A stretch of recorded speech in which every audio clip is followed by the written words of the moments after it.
Well, good people, this is the new Phanteks EVOLV X2. It is as floaty as what we saw at Computex, but I think I had my expectations set a little bit too high because after working with it, after feeling the build quality and what it can do or can't do, I have some thoughts. I mean, I don't want to start off on a negative note, but they've removed the awesome contrast that was present on the original model we saw at Computex with the silver, aluminum, and black chassis that really emphasized the entire curve and the floating aspect. Now, the black aluminum with the black chassis looks quite standard and really does not reveal the brushed aluminum as it really should.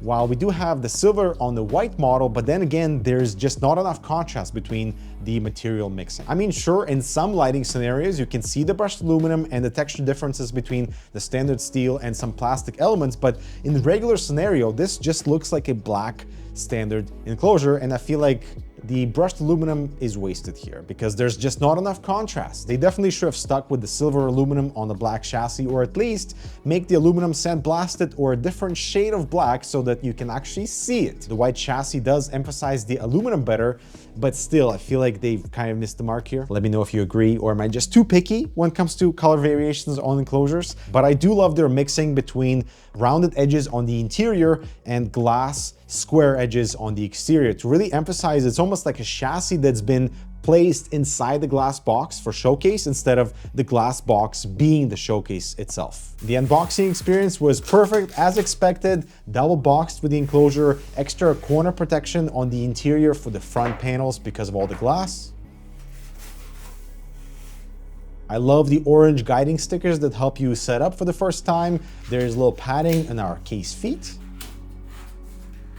The accessory box was taped to the back, and we also have full corner protection on all four corners, which is super nice. And of course, then there's the peel.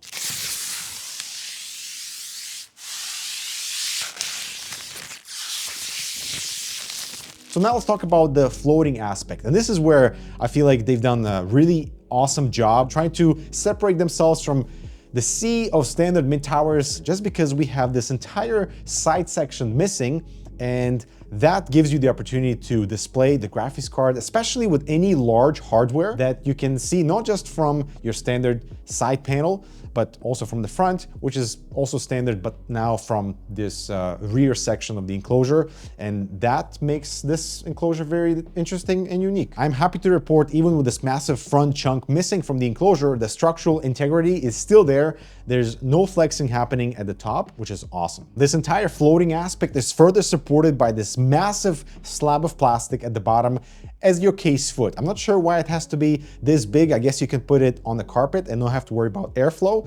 But at the same time, if that plastic wasn't there and if we just had regular case feet, I think it would have made the case look cheap. Price-wise, you're looking at $159 for both black or the white models. The case does not come with any fans, and that's kind of a red flag right in 2025, especially if you're kind of chasing performance. So for 150 bucks, there's so many options that come with fans already, including stuff from Phanteks themselves. So they're not trying to compete with stuff that is like all performance focused. And that is clearly evident in the hardware compatibility for this enclosure, because you could go with air cooling, but the whole idea is to mount some form of a 360 AAO at the top, 3 reverse fans, 120s at the bottom, and that's it. Maybe a fan in the back for an additional exhaust, but that's kind of it when it comes to hardware cooling compatibility. You do have some height for our CPU cooler, but it's not really designed for that at all. It's meant to house a 360 at the top, and that's about it for your cooling options. Obviously, you don't have anything on the side here for the visual purposes to reveal the backside of the graphics card. And we do have a built-in GPU support bracket on this side too that has great height adjustment and is secured with 2 screws. But this thing has no width adjustment, which really sucks, just in case your graphics card fan blades, for example, fall exactly on that rubber bit, you're out of luck. I do appreciate the mechanical design of getting inside the enclosure. The top panel just comes off with a built-in dust filter, which is super fine with angled ventilation mesh that resembles very much what Height has been doing to direct the airflow and to remove some of the noise, not towards you, but away from you. We have 2 screws over here that hold our tempered glass panels in place, and they simply pop out with a very small notch at the back here that allows you to take the side panel and just push it out. And because it is not completely flat at the bottom because of the I/O, you do have to rotate it when you place it down on the floor or somewhere to lean on, because otherwise it will fall. The front glass can be removed with just 2 screws, one at the bottom, one at the top. We have to remove this plastic bit first, which is why this arrow is there, and it just slides out. The fan bracket on top of the power supply shroud is removable with just a single thumb screw at the back.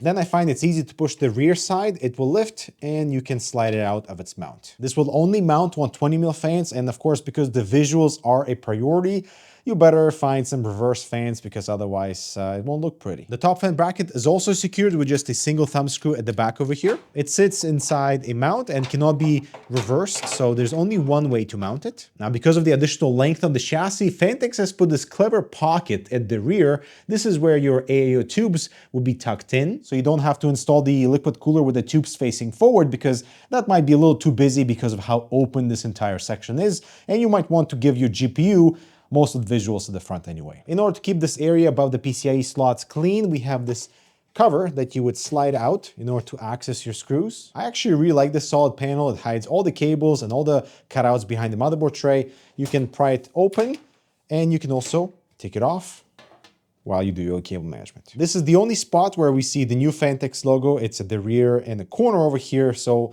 almost invisible. And I will say I'm kind of disappointed that Phanteks decided to remove those awesome cable channels that were showcased at Computex. I mean, that really made the case so unique, and imagine if a 24-pin and the 8-pin cables were included with the enclosure, that would have made this entire section way more interesting. Okay, so interior-wise, nothing really major to report over here. We do have BTF motherboard support. We do have enlarged cutouts for all our cables. I do love these rubber grommets just because they hide exiting cables, for example, from the front. You'll still be able to see the bend, but at least the rubber grommet over here extends up to the height of the motherboard tray. We do have 2 motherboard standoffs that catch the motherboard, which is really nice, and the rear fan location is almost hidden by this cover. And on the back side, so first of all, we have an SSD caddy for 3 drives that is removable with a single thumb screw. We do have these plastic guiding channels for cable management and these Velcro straps that you can take out, pass your cables, and then slot them back in and apply enough tension for everything to stay in place. And behind this plastic cover over here,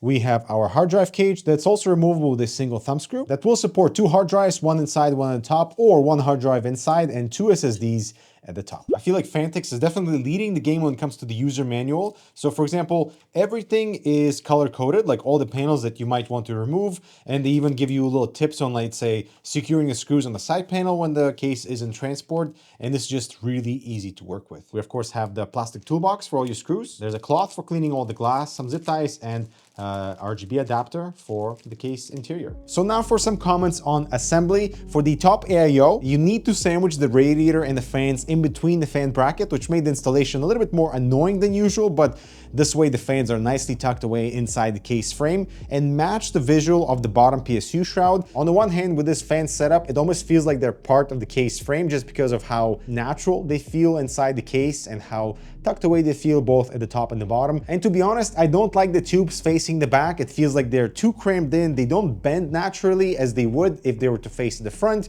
which is why I didn't even install the back fan, because I feel like it's too close to those tubes. As for the cooling performance, that's not really a priority for the X2, simply because of all the hardware limitations. And you just check out the bottom fans on the left and bottom fans off on the right. Like, there's no difference. The CPU is slightly hotter perhaps when the fans are not spinning at the bottom, but in terms of the frequency of the GPU, the temperature of the GPU, and the FPS are all identical, so you can get some, decent cooling in there, provided you have a good AIO. So if you're chasing absolute performance, definitely look elsewhere. Unfortunately, the more I look at this case with the hardware installed, the less I like it.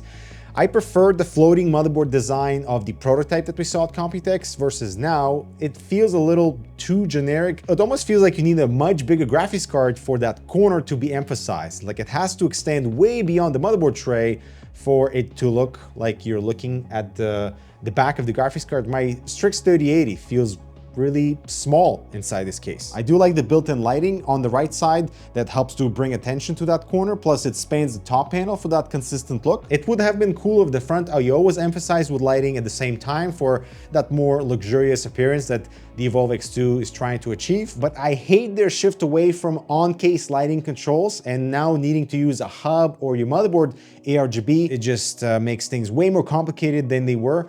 Now we have a reset button, which is nice, but being able to just control the lighting directly from the case was so much better in the past. Cable management here is simple with those awesome Velcros and the plastic guides, so really no need to sweat here. And like, I spent so much time wiping the damn glass inside and out for it to appear, you know, somewhat presentable. But at the end of the day, the lack of interior contrast makes this case almost outdated out of the box, just because black on black is boring. You cannot see the floating elements, you cannot see the curved elements, you cannot see the brushed aluminum because everything is just so dark on the interior. You might as well just buy the slightly bigger but way cheaper NV5 if you want something that looks similar. Perhaps the white model is the way to go with the X2, because the black one, utterly disappointed with the contrast here. All right, guys, let me know what you think. I'm Dmitry. I'll talk to you in the next video.